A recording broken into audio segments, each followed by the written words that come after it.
El siguiente segmento tiene contenido o opinión. La entrevista en A Primera Hora. Analizamos los hechos del momento junto a sus protagonistas. 7:48 en la mañana, ya mismo, en minutos, Marcela Aguiñaga Vallejo, aquí en A Primera Hora. Antes, hablemos sobre un documento muy interesante que ha sido preparado por la academia en el contexto del COVID-19. Estuvimos o no preparados para enfrentar esta crisis, pero desde diversas aristas, desde la arista legal y constitucional. Abordemos el tema, Silrat, por favor. Muchas gracias, Fabricio. Así es, para abordar este tema nos encontramos ya con Gustavo Silva. Él es constitucionalista. Bienvenido, buenos días, ¿cómo está? Muy buenos días, un placer compartir con ustedes el día de hoy y con la audiencia. Muchas gracias a usted por su tiempo también. Bueno, la pregunta está hecha. El COVID-19, ¿estuvimos listos? ¿Cuáles son las reflexiones académicas que nos deje el manejo de la crisis sanitaria por parte de las autoridades del gobierno? Esto respecto al documento que ustedes han publicado y que se encuentra ya disponible en algunas plataformas. Bueno, muchísimas gracias por la apertura. Inicialmente quisiera aclarar que estamos hablando de un libro compilado en el cual han participado varios investigadores e investigadoras nacionales, cuanto como internacionales. En ese contexto, también me gustaría indicar que el libro pues goza de la participación de personas muy reconocidas a nivel investigativo que trabajan en la Universidad Autónoma Nacional de México, en la Universidad de Duke en Estados Unidos, en el London School of Economics o, por ejemplo, en la Universidad Católica del Ecuador. Entonces, se hace un abordaje en este libro respecto de aquellas reflexiones que parten desde visiones en Europa o en América particularmente.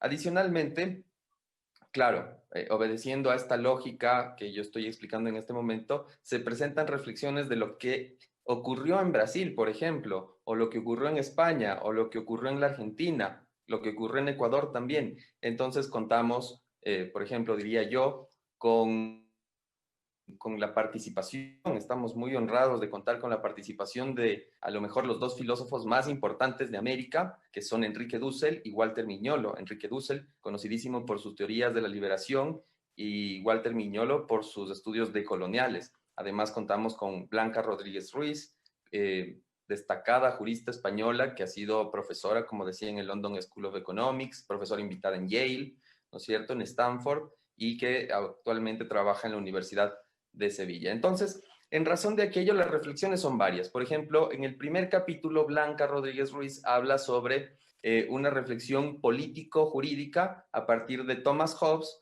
y la democracia actual con los inicios de la democracia desde el contractualismo, digamos, desde Jean-Jacques Rousseau, la Revolución Francesa y todo lo que ha pasado allí. Hace una comparación y ella titula su capítulo Thomas Hobbes, la pandemia o viejos fantasmas. Entonces hace una interesante reflexión ahí. Dussel, por ejemplo, habla sobre el hackeo que la naturaleza le plantea a la orgullosa modernidad de la que nosotros pues hacemos tanto alarde, ¿no? El avance tecnológico y todo lo demás, y cómo eso nos ha desbaratado un sistema social. Por su parte, Walter Miñolo habla precisamente de la decolonialidad. Acá en el Ecuador, en el contexto nacional, tenemos en este primer tomo, porque son dos tomos, el segundo está por salir, pero en este primer tomo tenemos reflexiones interesantes desde el área del sistema penitenciario, por ejemplo, cómo se vio afectado el sistema penitenciario, de aquello habla Ana Karen Poveda y Belén Corredores.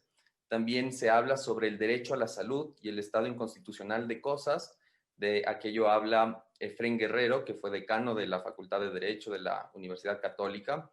En particular, el capítulo en el que participé yo con la profesora Sougantia Samsade, hablamos sobre el populismo penal y la necropolítica. En este capítulo nosotros presentamos pues todas aquellas dimensiones de sociología jurídica y de filosofía, ¿no es cierto?, en la cual vemos que hay un problema en cuanto a la aplicación normativa que el gobierno instrumentalizó durante los primeros días de la pandemia. Entonces, el populismo penal vendría a configurarse dentro de de esa dimensión. ¿Por qué hablamos de populismo penal? Porque recordarán ustedes que cuando se expidió el decreto ejecutivo 1017, ¿no es cierto? El 17 de marzo del año en curso, se dispuso que quienes incumplan con la limitación al derecho fundamental al libre tránsito y que incumplan, por lo tanto, el toque de queda también, serían condenados bajo la figura, bajo el tipo penal, perdón, de incumplimiento de decisión de autoridad competente. Entonces, esa es la aplicación directa del derecho penal. Cuando nosotros tenemos una larga historia jurídica, ¿no es cierto?, en la cual se sabe y se conoce que la activación del derecho penal es la última ratio. Antes que activar el derecho penal, se deben activar otros mecanismos de control social.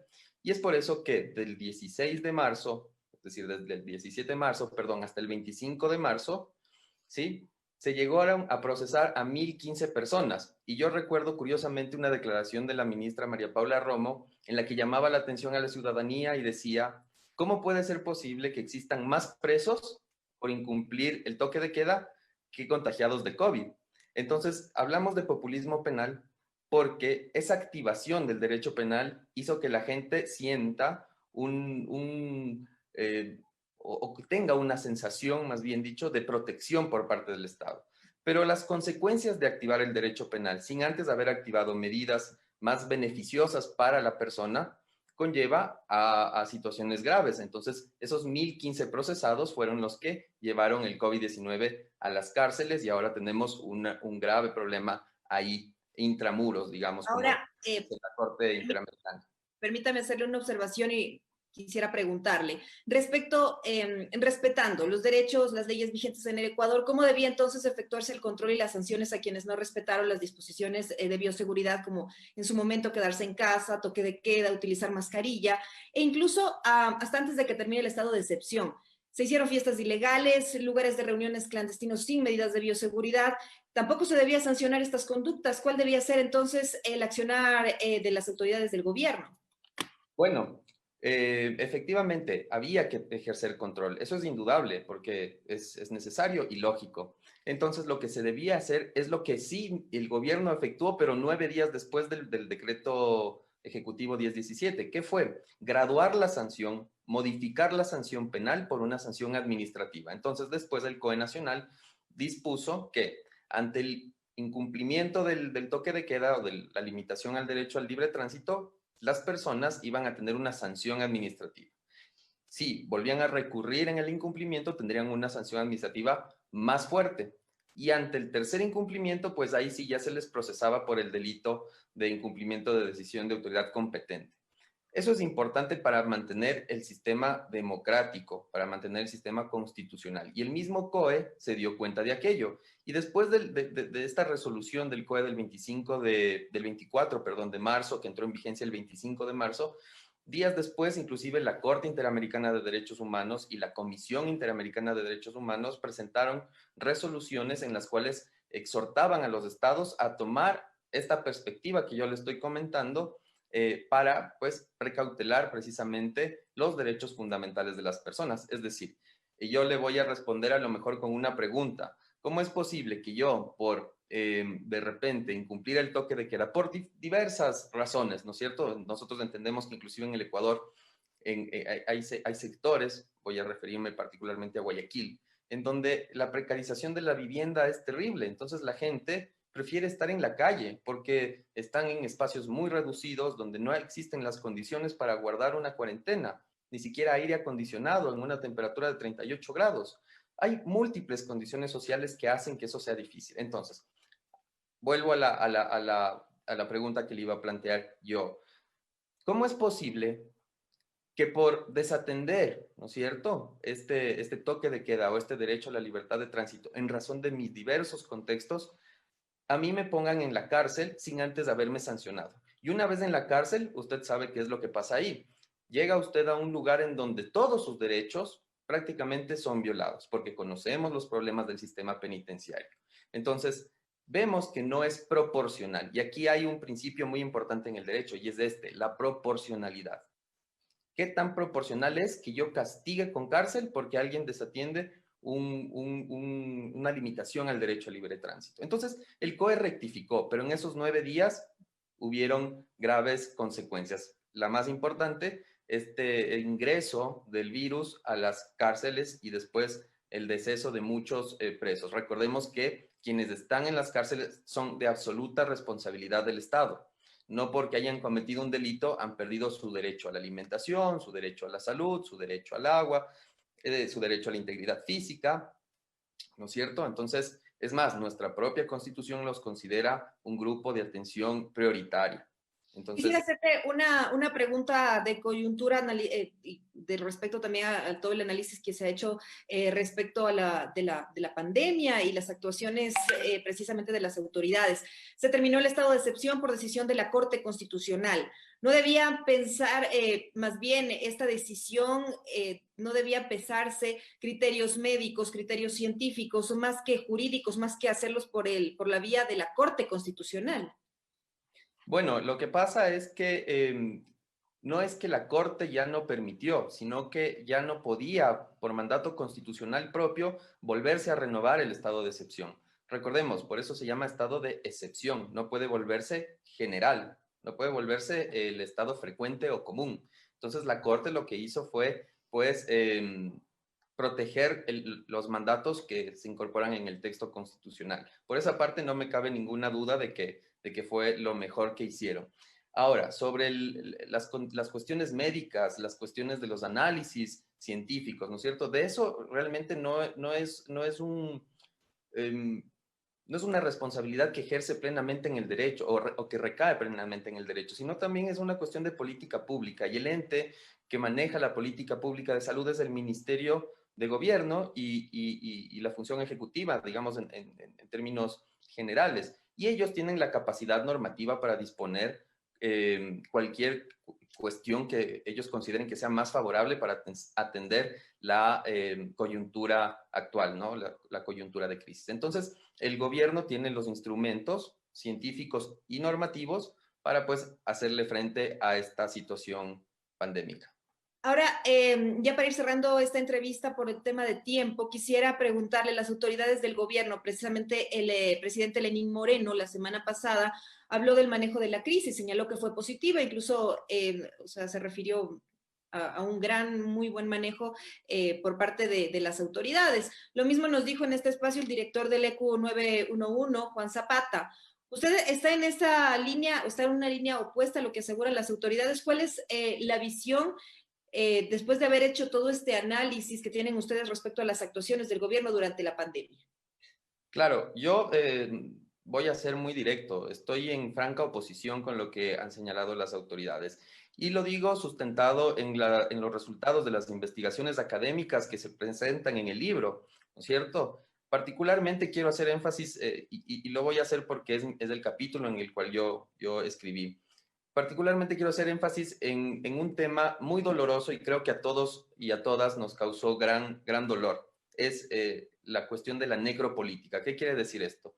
La política de la muerte. Recordemos que en comparación con el año 2019 y el año 2020 hubo una reducción en el presupuesto de salud del 36%. Entonces, cuando nos agarra la pandemia, ¿no es cierto?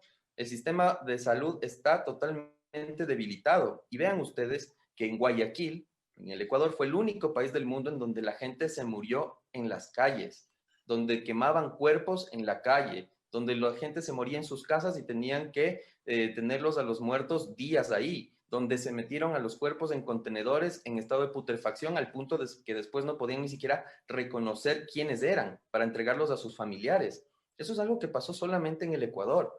Y ese es producto de una necropolítica. ¿Qué significa la necropolítica? Es un concepto acuñado por un africano llamado Achille Mbembe, filósofo, que dice que los estados deciden quién vive y quién muere y en qué condiciones. Esto se basa en un concepto de Michel Foucault respecto de la utilidad de los cuerpos. Entonces, fíjese usted, ¿quién depende de la gratuidad del servicio de salud? La gente que está en situación de pobreza. Entonces, el que es pobre y que necesita gratuidad para ejercer su derecho a la salud y no puede hacerlo porque son, en términos Foucaultianos, los inservibles, los que no tienen nada para dar, entonces que se mueran en las calles. No hay problema. Total, no son productivos, es más, son un gasto porque se les entrega bonos, etcétera. Esa es la necropolítica, la política de la muerte. Y creo que ha sido funesta en otras aristas que también se abordan dentro del libro, que les conmino que solo se lo descarguen. Está en la página de la Universidad de Otavalo. Hemos decidido que esté de manera gratuita para que la gente pueda, pues, empaparse de estos temas que son científicos. Se ha hecho la publicación respetando los protocolos científicos, revisión de pares, etcétera, etcétera.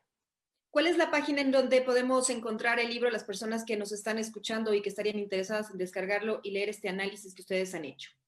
Está en la página de la Universidad de Otavalo, que es www.universidaddeotavalo.com, en la pestaña, perdón, de publicaciones. Ahí ustedes le dan clic, despliegan y pueden descargarse el texto entero, o también pueden descargarse capítulo por capítulo. Y les decía también, próximamente viene el tomo 2, que también incorpora a investigadores e investigadoras de alto renombre. Muchas gracias. Gracias por este diálogo y por esta entrevista, doctor. Muchísimas gracias a usted. 8:04 a.m. Estábamos dialogando con Gustavo Silva, constitucionalista, acerca del COVID-19. Estuvimos listos, nos ha revelado pues que tienen ya a disposición gratuita el libro en el que se hace una reflexión desde la academia con varios expertos constitucionalistas y de otras ramas. Pueden obtenerlo ya a través de www.universidaddeotavalo.com. Regresamos a los estudios, 8:04 a.m.